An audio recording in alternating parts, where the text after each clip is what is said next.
Nagsimula bilang isang maliit na komunidad sa tabi ng lawa ng Laguna.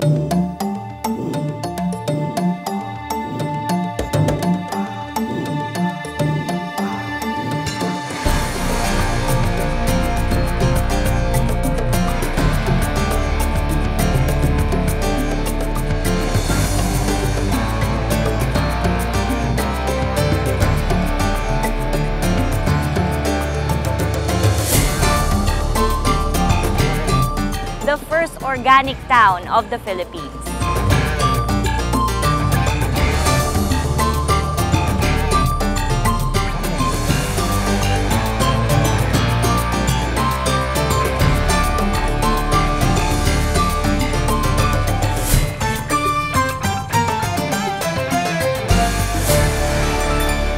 Samahan niyo kaming muli. Lakbayin natin ang bayan ng Baras at tuklasin kung bakit nga ba dapat ipagmalaki ng mga Baraseño ang kanilang bayan.